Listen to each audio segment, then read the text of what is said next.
Assalamualaikum warahmatullahi wabarakatuh. Salam sejahtera untuk kita semua. Bapak dan Ibu sekalian, eh, apa perkuliahan daring ini bisa kita mulai?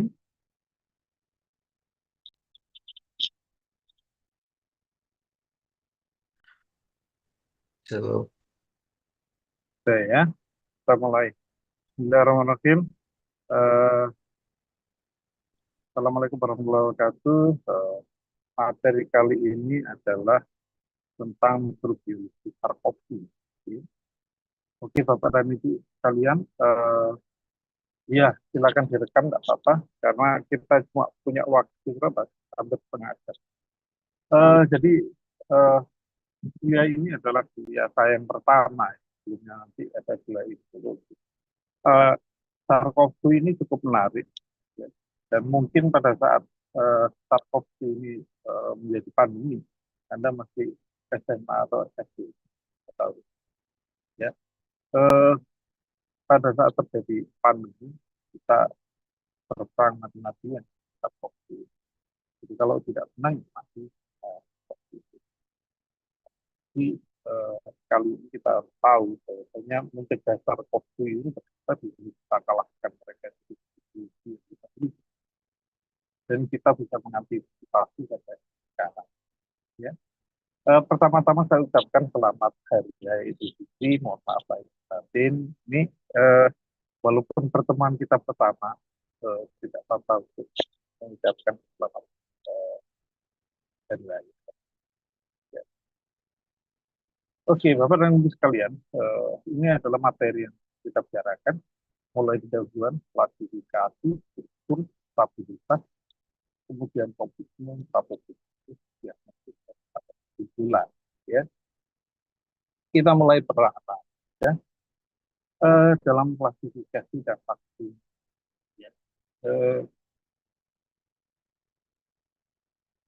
mereka startup ini masuk dalam buku itu viral. Jadi mereka ini buku tren, familinya adalah coronavirus, family itu coronavirus, jenisnya beta. Jadi alfa ada alfa beta.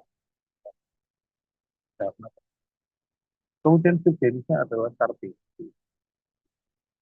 Nah, ini spesiesnya adalah spesies aktif respiratory disease relatif virus. Jadi virusnya namanya adalah SARS. Nah, sebelumnya ada yang namanya SARS-CoV. Nah, ini disebut sebagai SARS-CoV-2. SARS-CoV ini pernah menjadi outbreak tahun 2002, 2006. Nah, tapi tidak sempat masuk di Indonesia. Jadi berawal dari uh, dia dilakukan lewat kelelawar, kemudian ke Phuket, yaitu semacam Jepang, kemudian baru ke sana. Nah, ini nyebar sampai Singapura saja, itu belum masuk dulu. Tapi kalau yang SARS-CoV, jadi SARS-CoV adalah virus RNA yang menyebabkan COVID-19. Kenapa 19? Karena munculnya pada Desember tahun 2019. Ya. Kemudian kita bicarakan struktur dan karakteristik virus.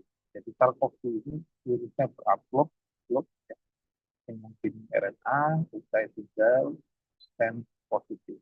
Jadi adalah rantai zeta tunggal. Jadi rantai ini langsung bisa melakukan replikasi. Ya, karena beramplop. Nah, ini amplop itu ini adalah likit. Jadi kena alkohol, eh, apa mas? Suaranya kecil. Oh iya, benar dok. ya. Sekarang sudah jelas nih suara saya.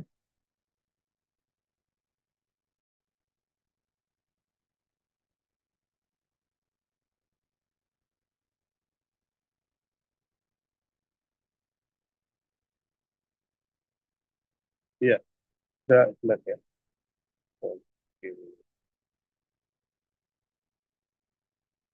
Kemudian secara struktur, ya, dia terdiri dari spike. Ya, ini adalah tonjolan yang digunakan oleh virus ini untuk terdekat pada reseptor sel tubuh kita. reseptor virus ini adalah S2, ya, reseptor yang pada sel. Kemudian penjualan ini di bawahnya ada membran protein. Ini menjaga bentuk virion, bentuknya jadi bulat, ya. Kemudian ada envelope protein, ini membantu pada praksikat dan pelepas virus. Biasanya berupa lipid, sehingga karena lipid, ya, virus ini sebenarnya gampang membunuh. Jadi kenapa sih dulu waktu ada COVID, semua disuruh kita menggunakan alkohol. Ternyata kena alkohol, apa namanya, klorin, ya, mati. Gitu. Jadi sebenarnya virus ini mengendalikannya gampang, seperti alkohol. Tapi orang-orang salah di Amerika dulu, virus ini karena dia mati dengan alkohol, mereka mabuk-mabukan, ya. Akhirnya mati bukan karena virusnya, ya, karena mabuknya. Kemudian ada nukleokapsid protein. Nah, ini adalah protein yang memiliki RNA virus, ya, dan panjang genom sekitar 60 30 kilo ya, panjang. Nah, pada saat transkripsi yang panjangnya 30 kilo ini, eh, mereka melakukan transkripsi pada dua open reading base. Ya. Nah, kalau kita lihat strukturnya seperti ini, kalau dilakukan spike, ya, tertutup oleh apa namanya, membran, ya, seringkali kita sebut envelope, harus di dalamnya, ya.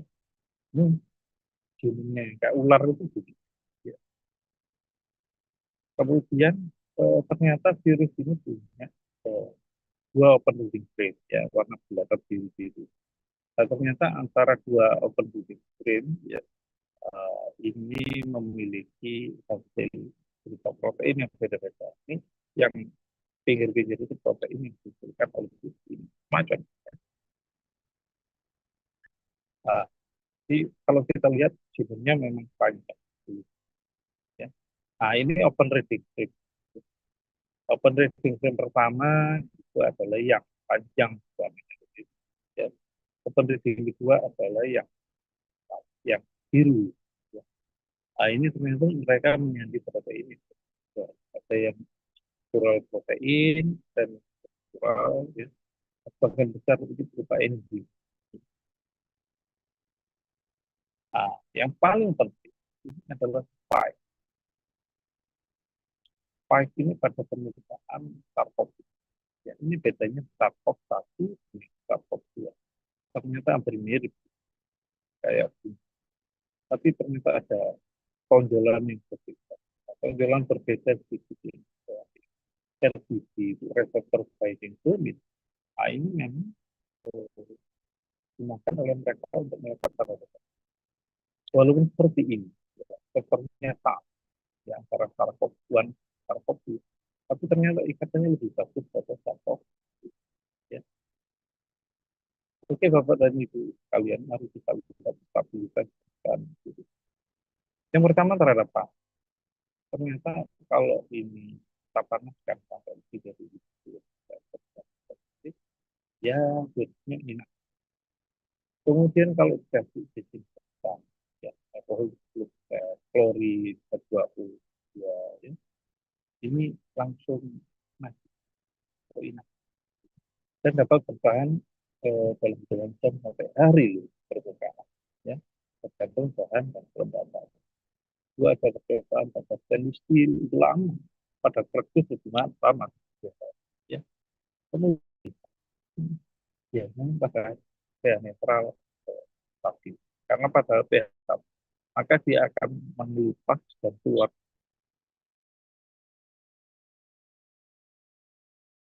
sak deterjen, ya, jadi sak deterjen dan desinfektan seperti alkohol. Oke, sekarang kita lihat tropisme dan reseptor. Maksudnya apa yang dimaksud dengan tropisme? Tropisme itu adalah dia mengenal pada sel tertentu, ya, pada jaringan atau sel tertentu. Jadi tidak semua sel itu bisa diinfeksi. Ya, ini yang jadi kalau masuk ke dalam tubuh seseorang, maka eh, dia akan memiliki sel tertentu untuk kematian, ya. Dan sel itu memiliki reseptor spesifik untuk virus. Nah, virus ini memiliki reseptor yang disebut sebagai S2, ya, angiotensin converting enzyme. Ya. Jadi reseptornya sudah. Nah, ini biasanya dapat pada sel epithelial massa, paru, epithel type 2, ya, usus, endotel vaskuler, ginjal, dan jantung. Jadi karena dia diekspresikan pada banyak sel, jadi ya jangan heran kalau COVID ini masuk dalam tubuh kita dan menginfeksi banyak jaringan, banyak organ, sehingga seringkali pasiennya yang berat. Kemudian pada proses menempel pada rutopnya ada enzim yang membantu, yaitu protease sekunder namanya TNTRS2.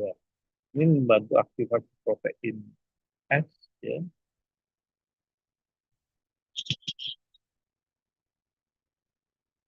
Ya,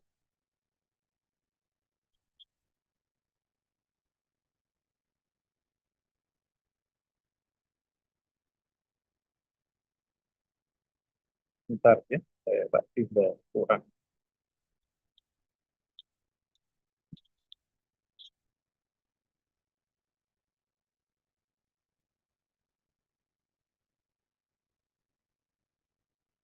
Ya, apakah suara saya sudah terdengar jelas, Bapak dan Ibu sekalian?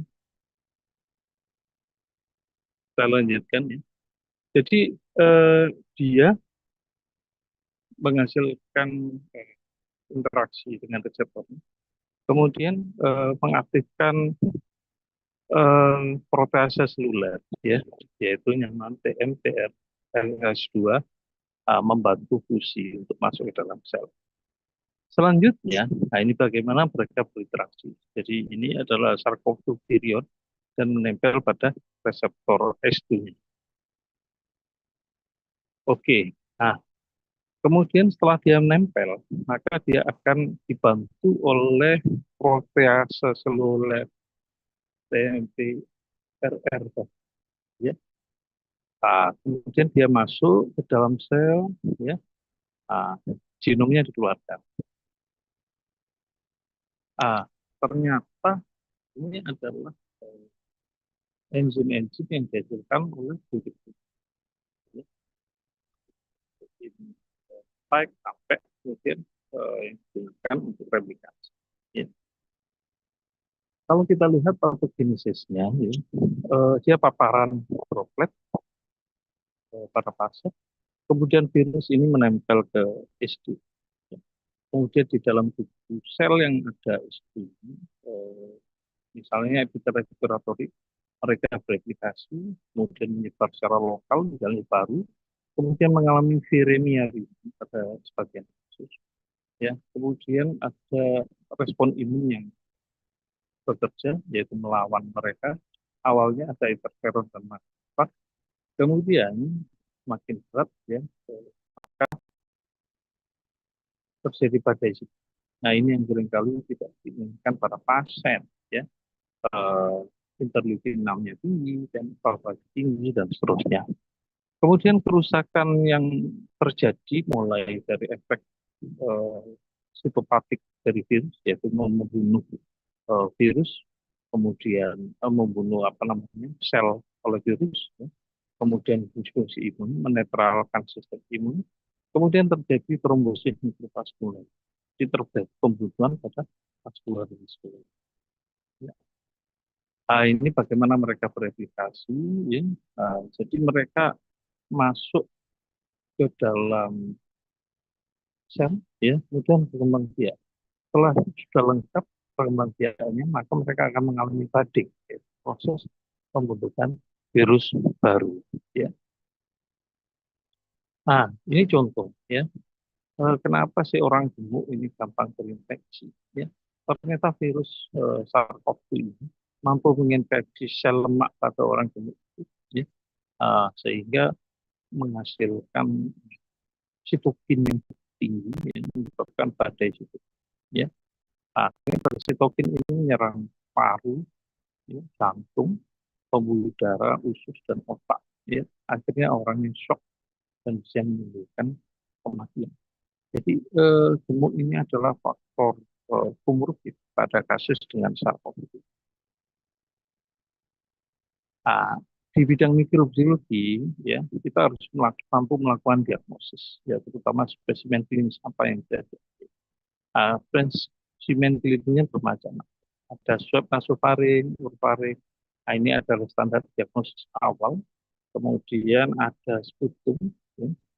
Ini jika pasiennya mampu mengeluarkan dahak, ini baru bisa diambil. Kemudian aspirasi intrakeal, bila pasiennya sudah mengalami intubasi, sesak, ya. Kemudian saliva, ini alternatif kalau dia tidak mengeluarkan, tidak bisa swab, ya.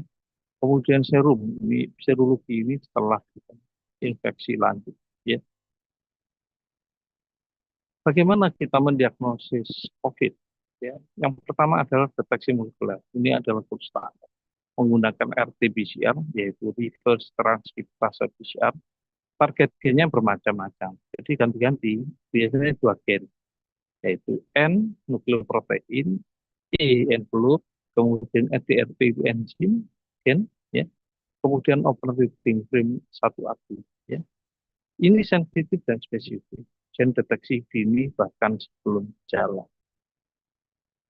Kemudian tes kedua yaitu tes antigen ini yang banyak ditemukan ya di mana-mana ini deteksi protein N virus ya ini cepat ya ini cukup diambil darahnya atau swab kemudian deteksi 15 sampai 30 kemudian sensitif lebih rendah dibandingkan PCR ya ini jadi cocok untuk screening di populasi. Berikutnya uji serologi. Nah, ini yang kadang-kadang sangat membagongkan ya. Biasanya uji serologi ini dilakukan setelah hari kelima ya atau tujuh atau hari ke-10 14. Sebenarnya uji serologi ini tidak digunakan untuk diagnostik, tapi adalah konfirmasi pernah terjadi infeksi ya. Dia digunakan untuk surveillance seroepidemiologi, menilai paparan sebelumnya jadi pernah infeksi ya dan tidak untuk diagnosis infeksi akut dulu dipakai sehingga banyak kekacauan kadarnya rendah kemudian infeksi apa enggak ini bikin kacau ya berikutnya adalah gold standarnya kultur virus ya nah, ini dilakukan di BSL-3 kita IDD punya penyakit tropis bisa mencegah karena punya BSL-3 dan ini tidak rutin untuk diagnosis klinis, hanya digunakan untuk penelitian dan uji antivirus. Bapak dan Ibu sekalian, dulu rame ini ada variasi genetik dan varian. Kenapa? Karena SARS-CoV-2 ini adalah virus RNA. Ya. Jadi tiap kali masuk ke dalam tubuh, mereka melakukan eh, replikasi, kemudian mutasi. Ya. Mutasinya ternyata berada di protein spike, ya. Kemudian daya tularnya, escape imunnya, efektivitas vaksinnya ini berubah karena mutasi pada protein spike. Ya. WHO membuat dua kriteria, yaitu kelompok variant of concern. Ya, variant of concern ini adalah eh, alpha, beta, gamma, delta, alpha, theta, dan lain-lain. Itu yang banyak menyebar di seluruh dunia, terutama yang dulu pada saat Anda masih sekolah terkenal ada varian delta yang membunuh ribuan orang ya yang berasal dari India. Kemudian ada varian of interest, yaitu varian of interest itu adalah varian yang lebih kecil secara epidemiologi penyebarannya daripada varian of concern. Nah, ini biasanya tidak terlalu berbahaya, tapi ada ya. Nah, seperti itu. Bapak dan Ibu sekalian, bagaimana respon imun kita terhadap virus? Ya, komponen pertama adalah interferon beta 1. Ya, ini adalah antivirus memang menghambat replikasi virus. Ya. Kemudian ada antibodi netralisasi. Ini adalah mengeblok ikatan antara spike dengan S2 sehingga tidak menginfeksi kembali. Kemudian ada sel TCD8, ya, ini membunuh sel terinfeksi. Kemudian sel TCD4 yang membantu produksi antibodi. Dan pada kasus berat sering terjadi limfopenia. Ini adalah tanda infeksi virus ya. Kemudian disregulasi sitokin. Nah, ini karena tadi ya sitokinnya tidak bisa dikendalikan. Ya. Ini bagaimana gambaran COVID-19 pandemi ya. Ternyata antibodi yang dihasilkan banyak. Makanya pada terapi-terapi tertentu menggunakan plasma konvalesen. Ya. Ini tujuannya adalah antibodi yang dihasilkan bisa membantu orang lain untuk menghindar dari COVID. Ya. Neutralizing antibody ini adalah antibodi yang spesifik terhadap spike yang digunakan untuk menetralisir virus ya, supaya dia tidak menempel pada reseptor.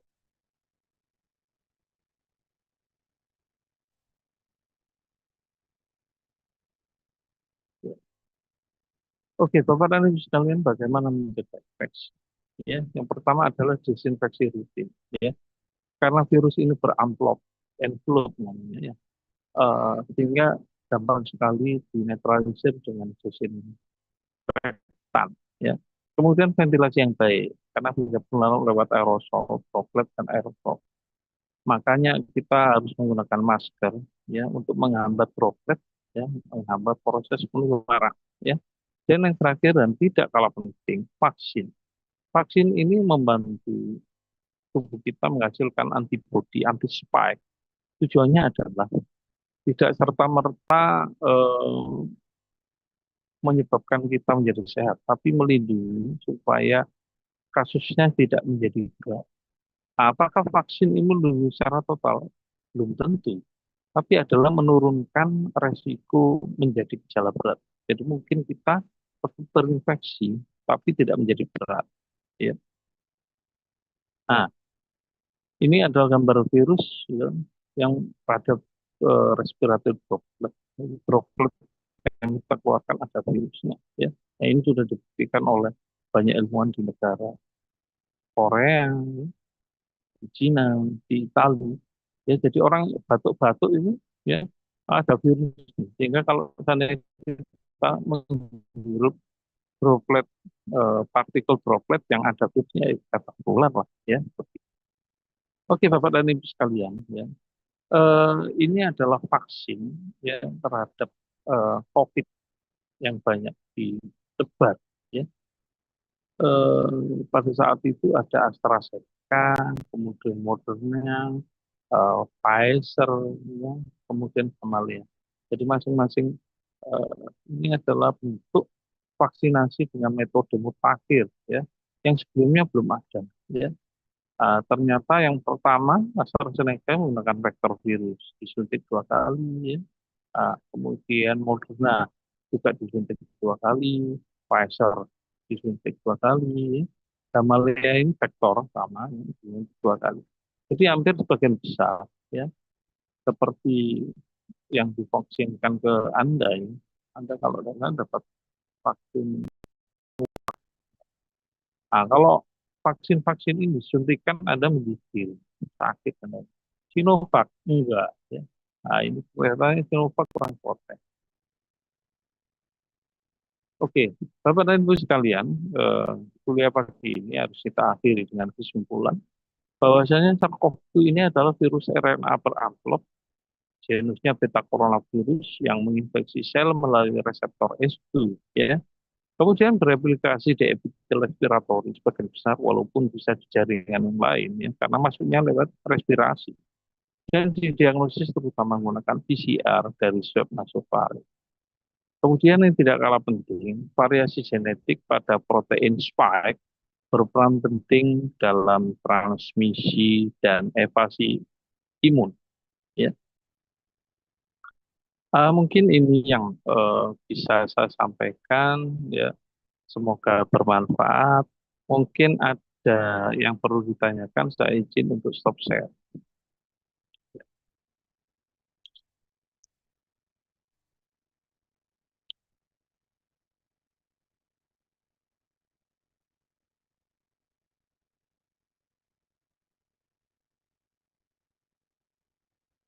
Ada pertanyaan sampai di perkuliahan kita, Bapak dan Ibu sekalian?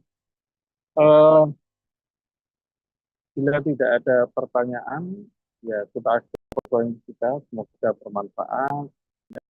Wassalamualaikum warahmatullahi wabarakatuh. Selamat belajar di rumah. Ya. Sampai ketemu pada kuliah ya. Gitu. Ya. Pak Giri, Waalaikumsalam Terima warahmatullahi kasih banyak wabarakatuh. Pak. Terima Assalamualaikum kasih warahmatullahi dok. wabarakatuh. Terima kasih dok. Minal Makasih aizin banyak wal dok. Mohon maaf faizin. lahir dan batin dok. Dok. Mohon maaf lahir batin.